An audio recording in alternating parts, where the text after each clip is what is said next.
Well, hello there. I thought I'd do a video, seems as I'm working from home. Can't do an awful lot more besides work, which I'm currently doing, but while I take a break from work and keep my sanity, I thought I'd do a vlog from home. Let's see if we can zoom this out a little bit. There we go, that's better. So, as we can't go around and wander around the streets and stuff, because hey, it's the apocalypse. It's not, but hey, let's take the piss. We'll go through some of the topics that I've looked at that I found interesting. First things first, obviously, the virus. Keep everyone around you safe. Follow whatever your local government and the WHO are saying about keeping safe. If you're feeling unwell, don't see people, especially people that are in high risk categories, like your parents probably, people with any sort of illnesses and stuff that could cause problems. Let me just mute the computer quickly. There we go. Diabetes and stuff like that, apparently high risk people, so keep away from them. I'll be doing some kind of how-to videos over the next week or two.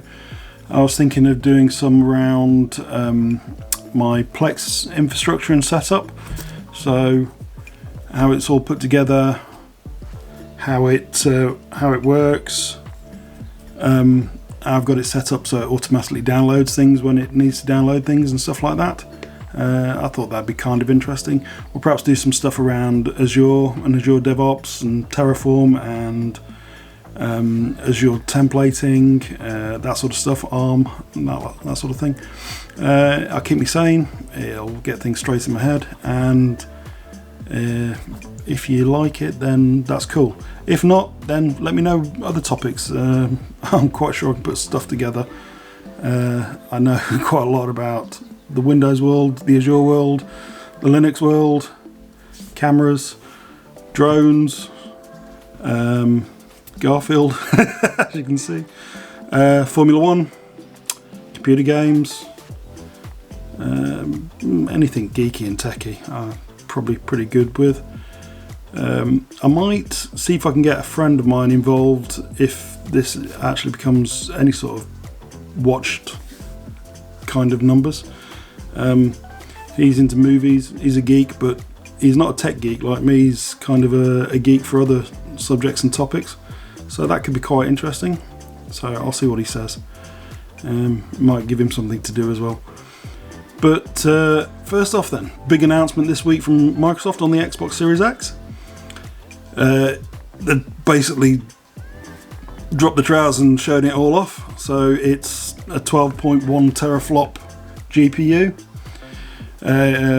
based on Zen 2, based on RDNA 2 architecture. It's all 7nm, and there's some wording out there that say 7nm plus, but we'll see how that gets on. If it is 7nm plus, that's kind of cool. They've announced it and shown it working before AMD have shown their own 7nm plus stuff up and running. The CPUs are all Zen 2 based, 7nm stuff, 8 cores, 16 threads. Developers can either run it 8 cores at higher clock speed, 3.8 gig, or 16 cores at 3.6 gig, 16 threads at 3.6 gig. Microsoft is saying it's to help backwards compatibility, because obviously the current Xbox One is 8 cores, although you've only got access to 7 of them, sort of. Even though one of the Zen 2 cores is probably more performant than all of the 7 cores that developers have access to for the Xbox One. Microsoft has shown off hardware ray tracing, in fact path tracing in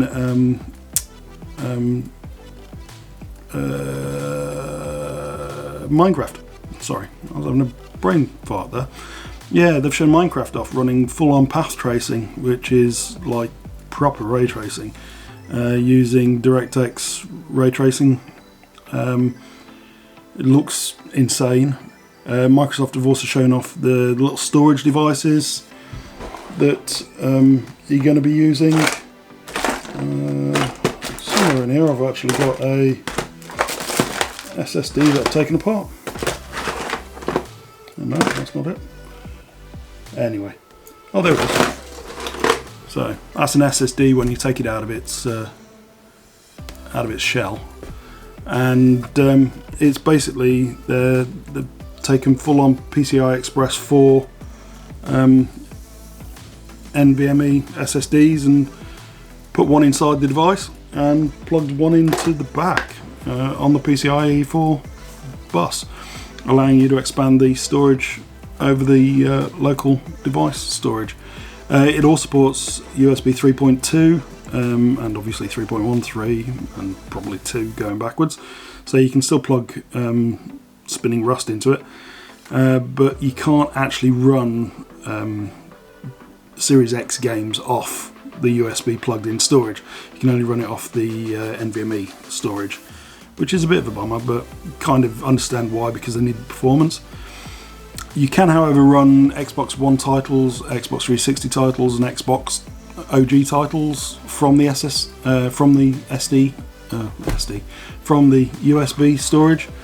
And I'm betting if you've got a USB 3.2 enclosure with a fairly fast SATA SSD in it, it'll still be fairly nippy and your load times won't suffer too badly, and they'll definitely be better than running off the current spinning Rust that's inside the Xbox One, 360 and OG. Definitely faster than the OG.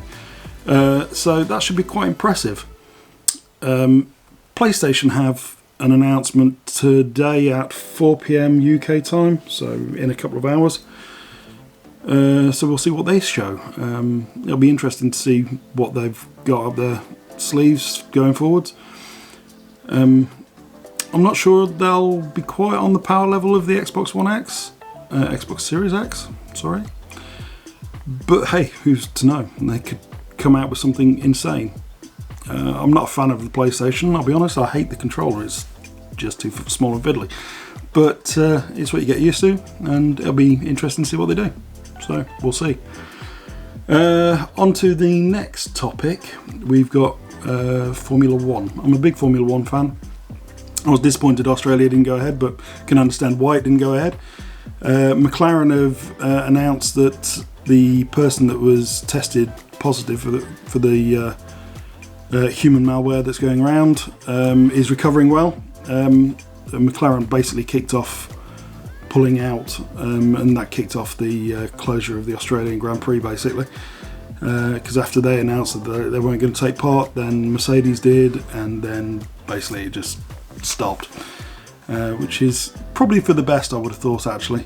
They should have probably called it off earlier, but hey, it's a changing world, and I suppose it's difficult for that sort of size event, especially when it costs so much to organise in the first place.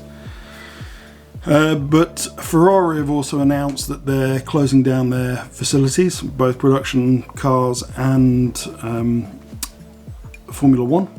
So their factory is now officially closed, which is a bit of a bummer for Ferrari, because all of the other factories, mostly based in the UK, won't be shutting down, not unless they're forced to, unless the F1 board or the FIA come out with an edict saying you've got to stop. We're going to take the 2-week summer break now rather than in summer, which would probably be a good idea, let's be honest.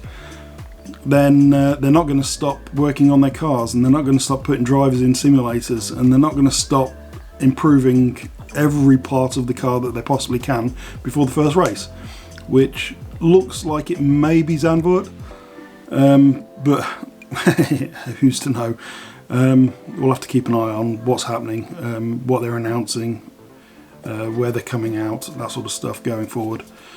I doubt, I'm still unsure whether Zandvoort will actually get go ahead.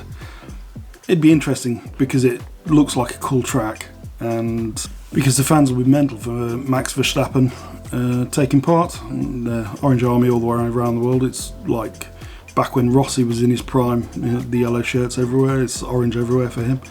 So interesting things. We'll have to see though. It might go ahead, it might not, but hey. Then, oh yeah, there's a rumour going around at the moment that Disney are going to get bought by Apple, and it's just complete balderdash. It came from a rumour that was started by an analyst who said now would be a good time to do it. Bear with me, battery, and we're back. Sorry about that, I thought I had more capacity in the battery than I did. Anyway, what was I saying? Oh yeah, Apple buying Disney.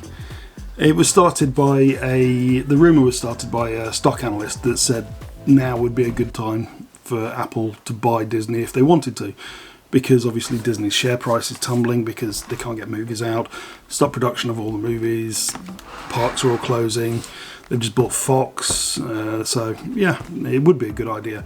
However, it wouldn't be a great idea for the commissions that look after this sort of stuff to allow that to happen.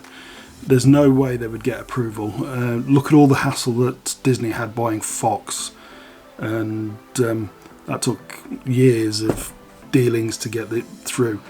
And there's no way that they would allow Apple to take over Disney and have all of that media empire power to their beholding.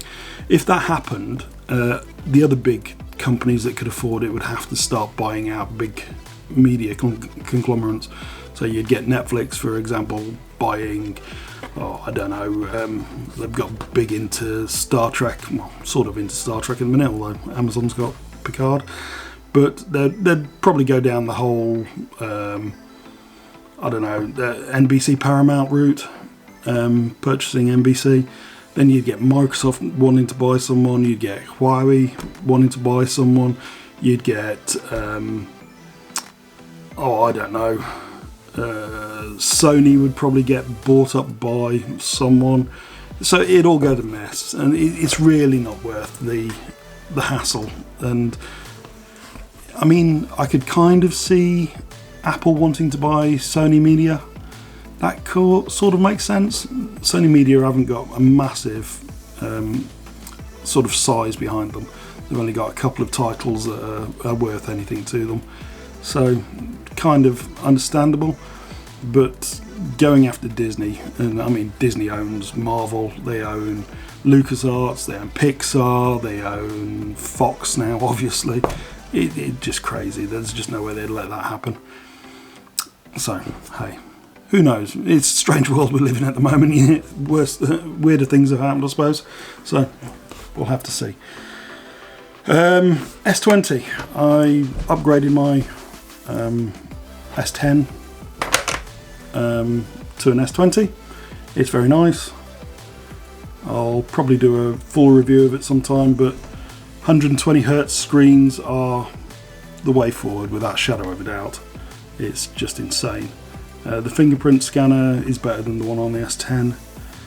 The screen itself is just gorgeous. I mean, absolutely gorgeous. If it focuses. It's just so much better than the S10 in so many ways, but not leaps and bounds better. I mean, if you've got an S10, then you're not missing out massively. The slight updates that have come to the UI, I'm sure will filter back down. I've not had an awful lot of time to test out the camera on it and stuff, because obviously it's not been the weather for it and it's not been the time of the year for it. So I'll do a full review on that at some point, but suffice to say it's quite impressive. It just doesn't lag at all. It just feels so smooth, and that's mostly down to the 120Hz, I suppose. What have we got next? Oh yeah, I got an email earlier and then looked into it a bit further, and it looks like video on demand is coming because movie houses can't show stuff at cinemas. Got an email off Cineworld last night saying all of their cinemas shut down today for foreseeable future. I can't remember how long they said, but Yeah, so all of Cineworld cinemas are shut down, which means that movie houses have got movies to get out there or show, or just opened in cinemas, need to get eyes on them. So Sky have sent an email out saying that they're going to start allowing people to purchase shows and movies, day and date of release from the cinema. You've got Amazon who are doing it, but from what I've read, it looks to be quite an expensive kind of embarking. So they're talking like $20 for a movie, which seems kind of expensive, especially when you're not getting the whole cinema experience. But hey, we'll see how it goes. There is one side benefit: if they get released as digital, it means that they'll come to download services. Fairly simple and in good quality, so there's that to look forward to, I suppose, as well.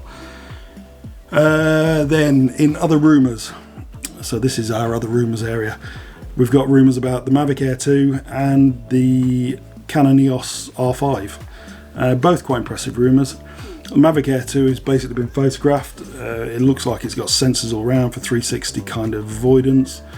It'll probably have a bigger CCD for the camera, so better dynamic range, probably better photos, better video. I don't know whether it's still using Wi-Fi or whether it's going to be using light sync or not. We'll have to see, I suppose. There's no kind of word on whether the autonomous stuff that DJI have been kind of playing with, announcing, showing off in their remote control cars and stuff like that, is coming to the Mavic Air 2. I wouldn't be surprised if some of it does, because you've got enough kind of manufacturers now deploying drones that are completely self-autonomous. So it would make sense if DJI showed off their advancements in that world. But hey, it should have better flight time, it should have better video quality, and obviously it'll be one of the first drones that are made in large numbers to have ADS-B on it. So that's the flight collision stuff, so it'll detect when other air traffic's around it and things like that, and warn you and stuff like that. So, and that's mandated now, so all new drones that go into production have to have it on them, so it'll be quite impressive. Then we've got the Eos R5, I get it right, R5. Rumours about this have been going around for a while now, but the Canon have shown the body off and what it looks like and stuff, and it looks super impressive. They reckon it's going to have 8K 30 without a crop on its video recording. It looks like it'll have in-body image stabilization, first for Canon, so IBIS on the body and in lens as well, so you're probably talking 5 or 6 stops of stabilization, which is quite impressive. You've got apparently 12 frames per second shooting mechanical, 20 frames for shooting electronic. It's probably targeted at being the pseudo replacement for the EOS 5 Mark IV, and I can kind of see that. I think Canon are going to start down the R series as being replacements for their standard EOS range, because let's be honest, mirrorless is overtaking the sales of standard DSLR, especially from consumer point of view. So prosumer down, you'll probably find that Canon are going to start to try push their mirrorless ranges. Then we've got iPad. The Chinese Apple website accidentally put up a bunch of information about 3 new iPads. 2 of them are the same, 11 inches, one with a modem, one without a modem, so one with 4G, one without 4G, and then a 12.9 inch one as well. And that looks like it's going to be the Pro, and it had a clip-on keyboard and touchpad, which is quite interesting. So going down the whole Microsoft Surface kind of design route. It's probably what's needed on the iPad. No one wants to keep having to touch the screen for touch inputs, and if you had a touchpad, it just make life using it as a laptop replacement much easier. So yeah, pretty good. I'm not a big Apple fanboy, but it seems kind of sensible. The other rumour is that it's got 3 cameras on the back of it and a time of flight camera on the back of it for doing pseudo bokeh depth of field. And you'll probably find that sort of stuff coming to the iPhone 12 as well, because they usually drop new technologies on the iPad, and you usually see them appear on the next generation of iPhone. So I would expect high refresh rates on the new iPhone as well, because that dropped on the iPad obviously last generation. So yeah, that could be quite cool. But that's about it until the PS5 announcement. I might get this edited up, uploaded, and then if anything interesting comes from the PS5 announcement, I can do an addendum to it. But besides that, look after yourselves, look after everyone around you, give your loved ones a ring, because hey, it's easy enough and it means you know what they're up to and what they're doing and keeping out of trouble. Besides that, ta-ra, have fun.